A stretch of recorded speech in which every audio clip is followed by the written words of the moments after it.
Hello viewers and welcome back to law Chakra. अब हमने 2 दिन के इंटेंस हियरिंग के बाद सुप्रीम कोर्ट में सीजे संजीव खन्ना को एक इम्पोर्टेंट इंटरिम ऑर्डर पास करते हुए देखा है। इंटरिम ऑर्डर यानी कि केस हियरिंग के दौरान जो नेसेसरी स्टेप्स लेने चाहिए उसके लिए एक इंटरिम ऑर्डर पास होता है, बट ये फाइनल ऑर्डर नहीं होता। अब वो ऑर्डर में क्या है डिटेल में हम देखेंगे इस वीडियो में, और ये भी देखेंगे कि सुप्रीम कोर्ट के इस ऑर्डर के बाद क्या रिएक्शंस लोगों में देखने को मिले हैं। इसलिए व्यूअर्स लॉ चक्रा को सब्सक्राइब करना मत भूलिएगा और हमारे प्राइम मेंबरशिप कंटेंट को तो बिल्कुल भी नहीं, जहां हम अपने मेंबर्स के लिए टॉप प्राइम कंटेंट लेकर हमेशा मौजूद रहते हैं। तो व्यूअर्स पहले तो ये बताना चाहूंगी मैं आपको कि सीजे संजीव खन्ना ने 2 दिन के इंटेंस हियरिंग के बाद इस केस में नेक्स्ट डेट ऑफ हियरिंग दे दी है।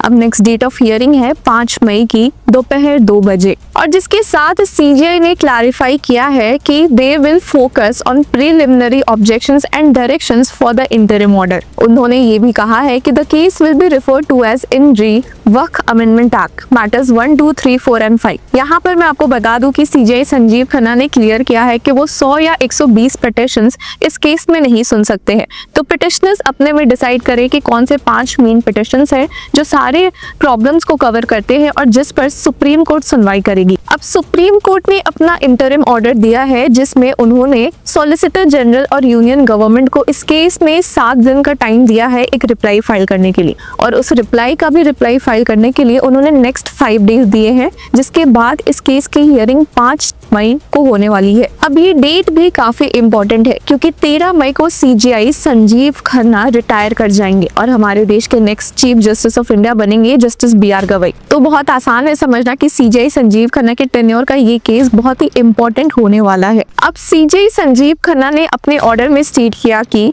No appointments will be made to the waqf council और board under sections 9 and 14 until the next hearing. Any work including work by user that has already been registered or declared through a notification will not be denotified and the collector in charge will not be changed. We are recording this statement. ये statement SG Tushar Mehta ने supreme court की bench के सामने बताया। अब यहाँ पर हम एक एक करके इन तीनों पॉइंट्स का ब्रेक डाउन करते हैं। तो पहला पॉइंट है अपॉइंटमेंट इन वक्फ काउंसिल और बोर्ड से। अब सेक्शन 9 and 14 डील करता है कि कैसे 2 नॉन मुस्लिम मेंबर्स स्टेट वक्फ काउंसिल और सेंट्रल वक्फ काउंसिल बोर्ड में होंगे, जिसकी वजह से ही देश में काफी तहलका मच गया है कि भला एक स्पेसिफिक रिलीजियस कम्युनिटी के रिलीजियस कैरेक्टर्स और पर्पसेस में उसके दूसरे कम्युनिटी के लोग कैसे मौजूद रहेंगे। अब इस मामले में सुप्रीम कोर्ट में सीजीआई संजीव खन्ना ने 16 अप्रैल को SG तुषार मेहता से कई तीखे सवाल पूछे थे।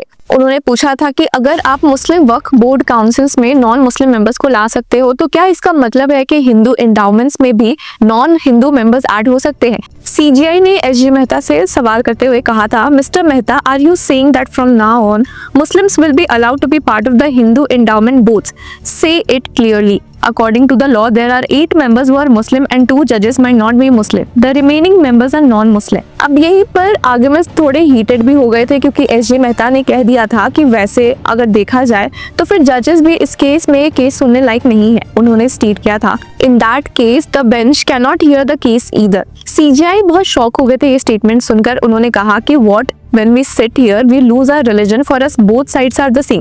How can you compare it with the judges?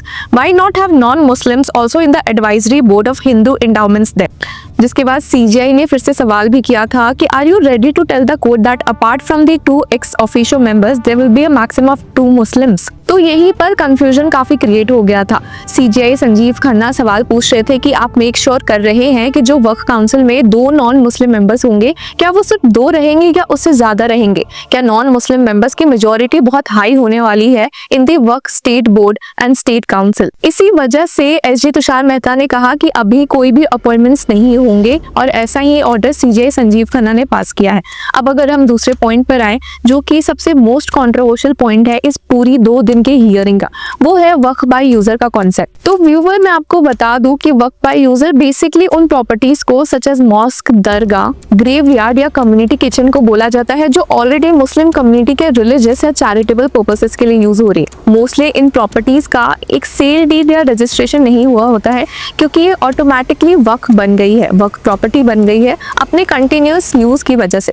तो ये एक कंट्रोवर्शियल पॉइंट था क्योंकि अभी जो नया अमेंडमेंट एक्ट आया है उसमें वक्फ बाय यूजर के पॉइंट को कंप्लीटली रिमूव कर दिया गया है, जिसकी वजह से लोगों में काफी डर बैठ गया है कि अभी तक जो प्रॉपर्टी वक्फ बाय यूजर के थ्रू वक्फ प्रॉपर्टी बनी थी उसका क्या होगा, और अगर उसके रजिस्ट्रेशन पेपर्स हम नहीं दिखा पाए तो वो नॉन वक्फ लैंड डिक्लेयर कर दिया जाएगा। इसी वजह से सीजेआई संजीव खन्ना ने अपने इंटरिम ऑर्डर में क्लियरली कहा है कि until the next hearing any work including work by user that has already been registered or declared through a notification will not be denotified। यानी कि कोई भी प्रॉपर्टी जो वर्क बाय यूजर के थ्रू बनी है वो डीनोटिफाई नहीं होगी जब तक कि इस केस की हियरिंग नहीं हो जाती, जब तक कि ये समझ ना आ जाए कि जो work by property work by user के थ्रू बनी है उसका एग्जैक्टली क्या होगा। अगर उसमें रजिस्ट्रेशन पेपर्स नहीं दिखा पाएंगे पिटिशनर्स तो क्या वो प्रॉपर्टी वापस छीन ली जाएगी। अब इसी के बारे में पिछली हियरिंग में सीजे संजीव खन्ना ने एसजी तुषार मेहता से एक बात क्लैरिफाई करने को कहा था। उन्होंने कहा था कि let's clarify one thing, if a work was accepted before 1925 is it now considered invalid और still existing? Be careful with your words. If it was already established, should it be declared invalid or should it continue to exist? SG Mehta ने कहा था कि अगर वो registered है तो continue रहेगी, पर यहीं पर रजिस्ट्रेशन प्रोसेस को लेकर बहुत सवाल उठे। सीजीआई ने कहा it says there is a dispute, what do you mean by that? Before the court during British rule we didn't have a registration act. Now many mosque were built in the 13th, 14th and 15th centuries. Asking for a sale deed for those is impossible। ऐसा petitioners का भी point था कि इतने सालों से जो वक्फ by user के थ्रू वक्फ प्रॉपर्टी बन गई है, जो इतनी पुरानी दरगाहें हैं, मस्जिदें हैं, तो उनका क्या होगा अगर हम एक रजिस्ट्रेशन सेल डीड या एक रजिस्टर्ड प्रॉपर्टी नहीं दिखा पाए तो। इसी वजह से सीजीआई संजीव खन्ना ने अपने इंटरिम ऑर्डर में कहा है कि उन सारे प्रॉपर्टीज को अभी डी नोटिफाई नहीं किया जाएगा, ये नहीं कहा जाएगा कि वो वक्फ नहीं रहे। अब इस हियरिंग के बाद एक मेजर पॉइंट जो ये उठा था वो ये था कि सुप्रीम कोर्ट ने इस केस को कैसे एंटरटेन कर लिया। मैं आपको बता दूं कि इससे पहले भी वक्फ एक्ट के अगेंस्ट काफी सारे पिटिशंस आए थे, बट सुप्रीम कोर्ट ने उन सारे केसेस में ये कहा था कि हाई कोर्ट इस केस से डील करेगा। तो जैसा कि हमने आपको कल की हियरिंग में भी बताया था कि सीजीआई संजीव खन्ना ने हियरिंग के स्टार्ट होते ही ये सोचा कि क्या सुप्रीम कोर्ट को इन केसेस को एंटरटेन करना चाहिए या इसे हाई कोर्ट भेज देना चाहिए। तो पिटिशनर्स और रिस्पोंडेंट सबकी डिमांड थी कि सुप्रीम कोर्ट इस केस को टेकअप करे, इस मामले में सुनवाई करे। इसलिए सुप्रीम कोर्ट ने अपने आज के इंटरिम ऑर्डर के साथ ये भी स्टेट किया है कि the writ petitions that challenge the 1995 Work Act and the 2013 amendment will be listed separately in the cause list. All sides are allowed to file their replies as a special case. Petitioners challenging the 2013 amendment can also file their responses, and the union states and work boards may file their replies within 7 days. Both sides should appoint nodal counsels.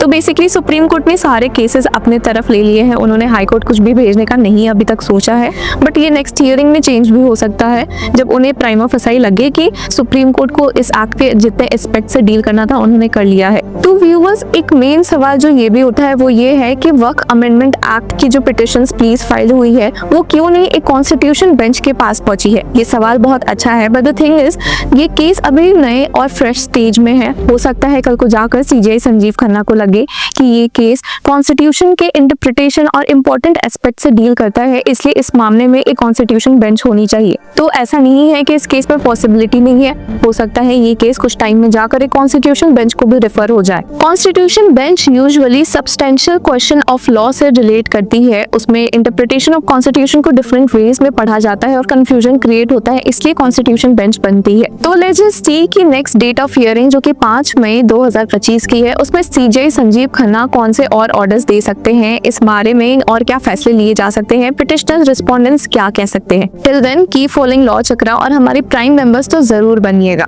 Hello law lovers and justice seekers, welcome to law Chakra. हम आपके लिए लेकर आए हैं कुछ बहुत ही exclusive. Introducing law Chakra prime membership, जो आपको देगा exclusive access like never before. चाहते हो कि सबसे पहले आपको मिले latest legal updates? Law Chakra prime के साथ आपको मिलेगा early access to exclusive content, critical case analysis, courtroom बैठ का ब्रेकडाउन, वो भी बाकी व्यूअर्स से पहले। मोर अपडेट्स, मोर एनालिसिस, यानी कि फुल इनसाइडर एक्सेस, वो भी बस घर बैठे। यही नहीं, प्राइम मेंबर को मिलेगा access to exclusive interview session with renowned जजेस, लीगल एक्सपर्ट्स एंड लॉयर्स। ऐसे इनसाइट्स जो आपको कहीं और नहीं मिले।